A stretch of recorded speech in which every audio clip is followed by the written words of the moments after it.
मैं जब शादी होकर नए घर आई तो मुझे ये नहीं मालूम था कि जिंदगी में खुशियों के अलावा भी जिम्मेदारियां होती हैं। मेरी शादी को अभी 3 महीने ही हुए थे कि मेरी सास ने मुझसे उम्मीदें लगाना शुरू कर दी कि मैं इन्हें औलाद की खुशी दूंगी। हालांकि अभी इस सब का वक्त नहीं था। तीसरा महीना शुरू हुआ तो सास की तफ्तीश और ज्यादा बढ़ गई। फिर एक दिन शाम के वक्त मुझसे कहने लगी, चलो बहू चादर ओढ़ो, हम लोग साईं बाबा के पास चलते हैं। साईं बाबा? वो कौन है? मैंने हैरत से पूछा। बेटी, अभी तुम्हारी औलाद नहीं हो रही ना, वरना तुम तो जानती हो कि शादी के 2 माह के अंदर अंदर औरत की तरफ से खुशखबरी मिल जाती है। तुम्हारे यहाँ देर है, जरूर कोई ना कोई बंदिश होगी। तुम मेरे साथ साईं बाबा के पास चलोगी तो तुम्हारी बंदिश खुल जाएगी, फिर हमें भी औलाद की खुशी मिल जाएगी। अगर देर की तो ये बंदिश ज्यादा सख्त भी हो सकती है। ऐसी बातें कर रही हैं, मैं अपना पहले चेकअप तो करवा लूं, मुझ में कोई मसला नहीं है, अल्लाह का शुक्र है कि सब कुछ ठीक है, फिर आप ऐसी बातें क्यों कर रही हैं? मैं जानती हूँ तुम नहीं जानती, तुम्हें नहीं पता बंदिश जैसी चीजें आज भी होती हैं।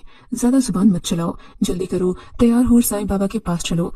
ये कहकर अम्मी जान बाहर जाकर बैठ गईं और मैं तैयार होने लगी। थोड़ी ही देर में मैं बाहर आई तो बोली, खुदा का खौफ करो, तुम अगर साईं बाबा के सामने इस हुलिया में जाओगी तो वो क्या सोचेंगे कि तुम कोई दुखी रूह हो। हमने तुम्हें घर में मार पीट कर रखा हुआ है, जाओ कुछ अच्छे शोक कपड़े पहन कर आओ कि लगे तुम नई नवेली दुल्हन हो। मुझे अम्मा जी की ये बात भी अजीब लगी। मैं भला साईं बाबा के हाथ तैयार होकर क्यों जाऊं?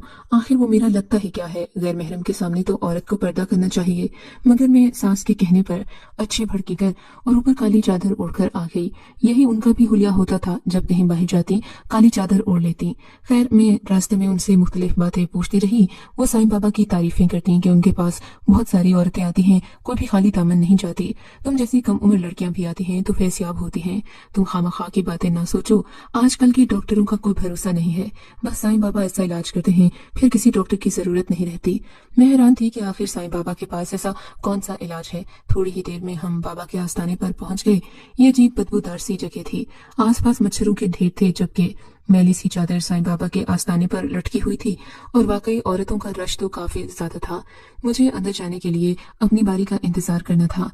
मेरी तकरीबन 15वीं बारी थी। मैं वहां बैठी इंतजार कर रही थी कि मुझे एक औरत रोती हुई मिली। क्या बात है, आपको कोई परेशानी है? मुझसे गुस्ताखी हो गई। वो औरत रोते हुए बोली, अब मेरी सास मुझे कह रही हैं कि तुम साईं बाबा से माफी मांगो। मैं इससे माफी नहीं मांगना चाहती।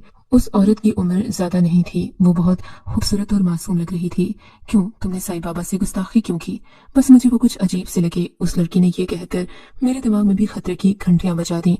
मैं तो पहले से ही ज़हनी तौर पर तैयार थी, क्योंकि मुझे ऐसे बाबू के बारे में बहुत ही ज्यादा शकुक व शुबहात रहते थे। ना ही मैं इन पर यकीन करती थी, वो तो बस अपनी सास की वजह से मैं यहाँ पर आ गई थी। खैर, जब मेरी बारी आई तो मेरी सास मुझे लेकर अंदर गई। मुझे देखते ही साईं बाबा मेरी सास से कहने लगा, तू बाहर चली जा बुढ़िया, मैं इसका इलाज खुद करूंगा। मेरी सास उनको सलाम करती बाहर चली गई। मुझे सख्त गुस्सा सा इलाज है जो ये अकेले में करना चाहता है। तब इसने मुझसे मेरा नकाब उतारने को कहा। हालांकि मैं सर से पांव तक ढकी बैठी थी, मगर इसकी निगाहों से अजीब खबासत टपक रही थी। नकाब क्यों उतारूं? आपने इलाज करना है तो आप इलाज कीजिए। तू मेरे करीब आकर बैठ जा, ज्यादा बातें न कर। मुझे पता है कि इलाज कैसे करना है। बाहर औरतों का रश नहीं देख रही, ये सब मेरे इलाज से ठीक हुई हैं। अच्छा ठीक है। मैं जरा करीब होकर बैठ गई, मगर फिर अगली ही हरकत जो उसने की तो मेरा थप्पड़ उसके चेहरे को लाल कर चुका था। तुमको शर्म नहीं आती बुढ़े? तुम इस उम्र में ये हरकतें करते हो? खुदा का खौफ करो, अल्लाह को क्या मुंह दिखाओगे? ये कहकर मैंने उसके सर पर एक जोरदार थप्पड़ मारा और वहां से बाहर निकल आई। मुझे उन औरतों पर हैरत हो रही थी जो अपनी बेइज्जती करवाने इस बुढ़े के पास आ जाती, और ये बुढ़ा भी उनकी बेवकूफी और नालायकी का खूब फायदा उठाता। मैं उन औरतों में से नहीं थी जो किसी की बात भी आंखें बंद करके मान लूं। मैं बाहर आई तो मेरा चेहरा गुस्से से लाल हो रहा था। मेरी सास मुझे देखकर पूछने लगी कि क्या हुआ। मैंने उन्हें सारी कहानी सुना दी तो इन्होंने अपना सर पकड़ लिया। अरे बेवकूफ, नाहल्फ, नालायक, तुझे ये नहीं पता पीर बाबा की करामत है, वो सबके साथ ऐसा ही करते हैं, उनकी नीयत बुरी नहीं है। तुमने क्या समझा कि तुम यहाँ की इकलौती खूबसूरत औरत हो? यहाँ पर तुमसे कई गुना खूबसूरत लड़कियां आती हैं। कभी पीर बाबा ने किसी की इज्जत पर हाथ नहीं डाला। तुमको शर्म नहीं आती उस बुजुर्ग की बुजुर्गी पर इल्जाम लगाते हुए? मेरी सास मुझे डांटते हुए बोली, मगर मेरे पर कोई असर नहीं हो रहा था। मैंने साफ कह दिया कि मैं दोबारा इस बुढ़े के पास नहीं जाऊंगी। मेरी सास मुझे बकती झकती तकदीर घर ले आई। रास्ते में मुझसे कहती रही कि तुमने अच्छा नहीं किया। न जाने क्यों मुझे रास्ते भर लग रहा था जैसे मैं किसी की नजरों के हिसार में हूँ। बहुत डर लग रहा था। मेरी सास ने भी मुझे डरा दिया कि साईं बाबा से बदतमीजी करने वाली लड़की कभी अपनी गोद नहीं भर पाती, जिंदगी भर वो आहें भरती रहती है। मेरी सास भी उनके लिए कोशिशें करती रहती और कभी उन्हें किसी पीर बाबा के पास लेकर जाती तो कभी किसी डॉक्टर के पास, लेकिन मेरी नंद का इलाज अभी तक नहीं हो पाया था। आज भी वो बहुत रो रही थी। अपनी माँ के पास जागी। सास अम्मा ने पूछा तो कहने लगी, मेरी सास मेरे शौहर माजिद की दूसरी शादी करवाना चाहती हैं क्योंकि मुझे 3 साल से औलाद नहीं है। ये कहकर वो मजीद रोने लगी। मेरी सास ने इन्हें तसल्ली दी। तब मैं भी वहां पहुंच गई और सास से कहा कि आप बाजी को क्यों नहीं साईं बाबा के पास लेकर जाती। अगर वो इतनी ही करामत वाले हैं तो फिर बाजी का इलाज भी तो हो ही सकता है। सास सोच में पड़ गई। हाँ, ये तो मैंने सोचा ही नहीं। साईं बाबा यहाँ नए आए हैं, इनके पास मैं आज तक इसे लेकर नहीं गई। चलो बेटी, तुम तैयार हो जाओ, मैं अभी और इसी वक्त तुम्हें साईं बाबा के पास लेकर जाती हूँ। मेरी सास ने ये कहा और नंद को लेकर चल पड़ी। वो न जाने कितनी देर आस्ताने में साईं बाबा से बातें करती रही और क्या कुछ मामलात होते रहे। थोड़ी ही देर के बाद तकरीबन आधे घंटे का वक्त गुजरा था कि मेरे शौहर घर आ गए। मैंने उन्हें साईं बाबा के सारे करतूत हूबहू बता लगे। तुमने अच्छा किया, गैरतमंद बीवी होने का सबूत दिया। मैं भी मुरव्वत की वजह से अम्मा से कह नहीं सकता कि वो तुम्हें ऐसे बाबू के पास ना लेकर जाया करे, मगर क्या करूं, वो मेरी माँ है, उनका इन बाबों पर अंधा यकीन है। तुम ही अच्छी निकली, तुमने अक्ल का मुजाहिरा करते हुए उस ठरकी बुढ़े को टाल दिया, वरना तो मैं अम्मा को कई बार इस बेवकूफी से मना कर चुका हूँ। फिर मैंने असलम को बताया कि अम्मा जी आज आपकी बहन को भी लेकर उसी साईं बाबा के पास गई हैं। तो इन्होंने सर पकड़ लिया। बोले, तुम अभी इसी वक्त मेरे साथ चलो, मैं जाकर उस बाबे की फेंटी लगाता हूँ। मैं उनके साथ चल पड़ी। वो गाड़ी में थे। हम दोनों जल्द ही उस पेड़ के आस्ताने पर पहुंच गए। साईं बाबा के आस्ताने पर रुके तो वहाँ एक हंगामा सा फैला हुआ था। न जाने ऐसा क्या हुआ था कि मेरी सास बहुत परेशान थी और शर्मिंदा भी लग रही थी। शायद कि उस साईं बाबे ने मेरी नंद के साथ भी वही सलूक किया था। मैंने अपने शौहर से कहा, हमें इस साईं बाबे को पुलिस के पास बंद करवाना चाहिए। मेरा बस नहीं चल रहा था मैं जाकर उस बाबे की मजीद बेइज्जती करूं। मैं दंदनाती हुई उसके आस्ताने में दाखिल हुई। मेरी नंद बाहर बैठी रो रही थी। मैंने दोबारा उसकी बेइज्जती करने की ठान ली। उसे खूब सुनाई और कहा, तुम्हें मैं थाने में बंद करवा कर ही रहूंगी। तुम जो कर रहे हो उसका फल तुम्हें जरूर मिलेगा। बाबा मेरी आंखों में झांक कर बोला, ऐसा मत कर बीबी, मैं यहाँ किसी वजह से बैठा हूँ। मैं चाहूँ तो तुम्हें जमाने भर में जलीलो रुस्वा कर दूं। वो अजीब से खबासत भरे लहजे में बोला तो मुझे उस पर घिन आने लगी। मैं वहां से निकल पड़ी। मेरी सास भी बहुत शर्मिंदा थी। मैंने अपनी सास से साफ कह दिया, अम्मा जान, मैं आइंदा आपके कहने पर किसी फकीर के पास नहीं जाऊंगी। अगर मेरा इलाज करवाना है तो करवाएं, वरना आइंदा ऐसे किसी आदमी के पास नहीं जाऊंगी जिसे औरतों की इज्जत का भी ख्याल नहीं। शौहर अपनी बहन को लेकर मेरे साथ घर आ गए। 2-3 दिन तो इस बात का असर रहा, मगर हफ्ते बाद मेरी सास ने फिर से वही जिद शुरू कर दी। अरे बहू, मैं तो कहती हूँ कि तुम्हारे लिए किसी से इल्म करवाती हूँ। जरूर तुम पर कोई बंदिश है। जब मैं तुम्हें ब्याह कर लाई थी सबकी नजरें मेरे बेटे पर थीं। तुम तो जानती हो मेरा आदिल अच्छा कमाता है, शक्ल कभी बुरा नहीं है। और फिर मैं तो ऐसी हूँ कि मेरे साथ कोई भी लड़की रहने से कभी कतराएगी नहीं थी। एक दिन मैं अपने कमरे में ही बैठी थी कि जल्दी जल्दी सास मोहतरमा मेरे कमरे में आई। इनका सांस फूला हुआ था। आते ही मुझसे कहने लगी, अरे बहू जल्दी करो, गजब हो गया। आज तो एक फकीर गली में आया है, कह रहा है ऐसी दवा दूंगा कि इससे सारी बंदिशें खुल जाएंगी। जल्दी उठो, मैं तुम्हें उसके पास लेकर जाऊं। अम्मा जी, आपको क्या हो गया है? आप फिर वही बातें कर रही हैं। मेरी बात पर वो चिढ़ गई। अब मैं तुम्हें किसी के आस्ताने पर जाने का तो नहीं कह रही। उठो, मेरे साथ गली में चलो। वो फकीर यहाँ आया है, बहुत अल्लाह वाला लगता है। सास ने मुझे चादर ओढ़ाई और फौरन से गली में ले आई। गली में और कोई भी नहीं था। मेरी सास मुझे लेकर उस फकीर के सामने खड़ी हो गई। बाबा, तू मेरी बहू का कुछ कर दे। इसके यहाँ औलाद नहीं होती। शादी को 3 महीने गुजर गए हैं। खुदा के लिए कुछ दुआ ही गिनकर फकीर ने हाथ उठा दिए और दुआएं करने लगा। जबकि गली से गुजरते आते जाते लोग मुझे और मेरी सास को अजीब नजरों से देख रहे थे, मगर मेरी सास को कब इस बात का फर्क पड़ता था।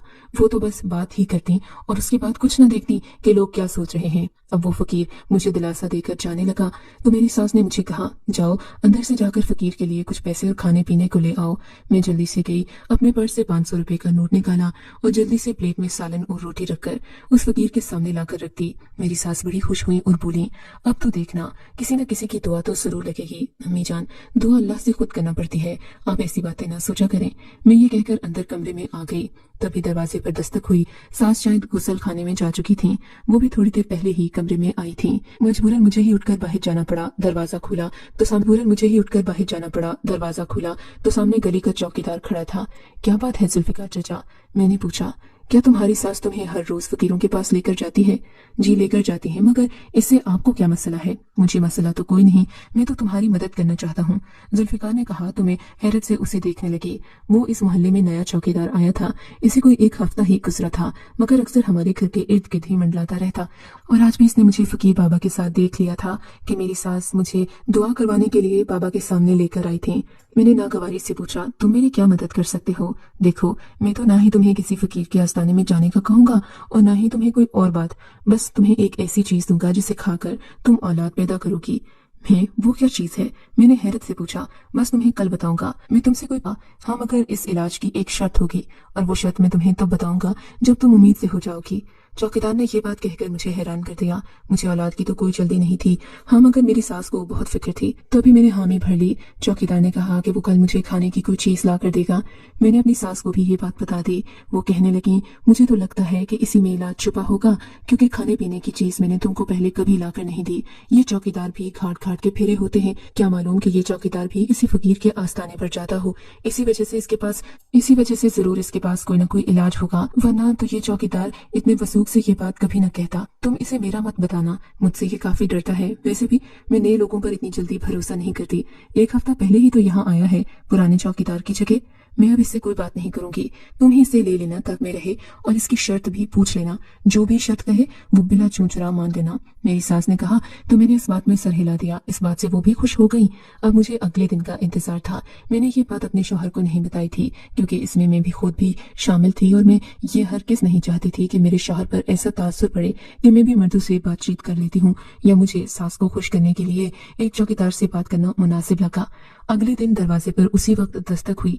मैंने जाकर दरवाजा खोला तो सामने चौकीदार खड़ा था। उसने अपना चेहरा ढांप रखा था। बोला कि तेरे लिए बहुत दूर दराज से एक जड़ी बूटी लाया हूँ, बस इसे दूध में डालकर पीना है, और 15 रोज तक मुसलसल पीना, उसके बाद तुम्हारे यहाँ खुशखबरी होगी। मैं ये देखकर हैरान रह गई। फिर उसने मुझे छोटी सी पोटली दी और मुझे जल्दी से अंदर जाने को कहा। मैंने उससे शर्त पूछी तो बोला, शर्त तो तभी बताऊंगा जब तेरे यहाँ औलाद पैदा हो जाएगी। 15 दिन हो गए थे।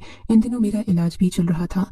बस थोड़ा अरसा गुजरा तो मैंने हाँ वाकई में एक खुशखबरी मिली। डॉक्टर ने हमें बताया कि आप माँ बनने की अहलियत रखती हैं, बस थोड़ा इंतजार करने की जरूरत है। 3-4 माह में आप उम्मीद से हो जाएंगी। मैं ये बात सुनकर बहुत खुश हुई। मेरी तो खुशी का ठिकाना नहीं था। जबकि वो चौकीदार अब वहां से जा चुका था। उसकी जगह पुराना मोहल्ले के सब लोगों को न जाने कैसे ये बात मालूम हुई कि चौकीदार ने मुझे कोई दवा दी है और उसे इस्तेमाल करने से मुझे शिफा मिली है। खैर से ये सारी बातें चल ही रही थी कि मेरे बच्चे की इस दुनिया में आने का वक्त आ गया। मैंने जब एक प्यारी सी बेटी को जन्म दिया तो मेरे शौहर और सास ने खुशियां मनाई थी, मगर उसी वक्त एक अजीब वाकया भी हुआ। हमारे घर के बाहर एक अजीब हंगामा था। वही चौकीदार जो मुझे दवा देने आया था, वो बार बार मेरे घर के चक्कर लगा रहा था, कहता कि मेरी दवा से औरत ठीक हुई है, मैं आज इससे अपनी शर्त मनवाऊंगा। मोहल्ले के सब लोगों को ये बात पता चल चुकी थी कि मैं चौकीदार की दवा से ठीक हुई हूँ, इसीलिए वो उसे कुछ कह भी नहीं रहे थे, और मैं भी हर रोज तकरीबन चौकीदार से कोई न कोई बातचीत कर लेती। सो मोहल्ले के लोगों को पता था कि मैं इससे कोई चीज लेती हूँ या हमारा कोई लेन देन है, सो वो खामोश रहे। अगले दिन जब हम घर आए तो चौकीदार ने दोबारा दी। उसने एक हंगामा खड़ा कर दिया। मोहल्ले के सब लोगों को बताने लगा कि ये बच्चा तो मेरा है, मेरी दवा से पैदा हुआ है, अब मैं ही इसे लेकर जाऊंगा। अगर इसने नहीं दिया तो मैं इस बच्चे को छीन कर ले जाऊंगा। इस बात पर मैं बहुत परेशान हुई। मेरे शौहर ने उस चौकीदार को बहुत धक्के दिए, उसे बुरा भला कहा, वहां से जाने के लिए बोला, मगर वो नहीं गया। उल्टा उसने मुझे बदनाम कर दिया। मोहल्ले के लोग भी मेरी सास के खिलाफ गवाहियां देने लगे कि ये दोनों बाबू फकीरों के पास जाती थी और उनसे इलाज करवाती थी। इस वजह से सब लोगों के सामने मेरे शौहर की जग हसाई हुई। बिलाखिर इन्हें इस चौकीदार को थाने में बंद करवाना पड़ा। वहां जाकर उसने जो बात उगली उसने मुझे हैरान कर दिया और मेरी सास को हमेशा के लिए सबक सिखा दिया। चौकीदार बोला कि उसे किसी साईं बाबे नहीं ये जड़ी बूटी इस औरत को देने के लिए कहा था। जड़ी बूटी तो ऐसी थी जिससे औरत के सेहत के मसले पैदा होते हैं, मगर न जाने मैं कैसे बच गई। शायद इसलिए कि मैं ये जड़ी बूटी बहुत थोड़ी थोड़ी इस्तेमाल करती थी कि अगर बाद में खत्म हो गई तो क्या करूंगी। मेरी इसी एहतियात ने मुझे इसके बुरे असरात से बचा लिया, और पीर साईं का मकसद सिर्फ मुझे बदनाम करना था ताकि वो मेरे बारे में तरह तरह की बातें फैला सके। औलाद तो मुझे इलाज की वजह से हुई थी, अल्लाह के फजल से हुई थी, मगर जो साजिश मेरे खिलाफ की गई उसने मेरी सास को भी सबक सिखा दिया कि ऐसे बाबू पर यकीन करने का अंजाम क्या होता है। यकीनन ये लोग काबिले भरोसा नहीं होते। आज भी मेरी सास ये कहती हैं कि मुझसे बहुत बड़ी गलती हो गई और उससे बड़ी गलती तुमसे हुई जो तुमने उस बाबे को बातें सुना दी और उसने हमारे खिलाफ इतनी बड़ी साजिश की। उस चौकीदार को कुछ दिन के लिए हमारे मोहल्ले में भेजा और मुझे बदनाम करने के लिए सोची समझी साजिश के तहत सबके सामने मुझे दवा लाकर देता रहा। खुदा गारत करे ऐसे लोगों को जो हाथ धोकर नेक औरतों के पीछे पड़ जाए।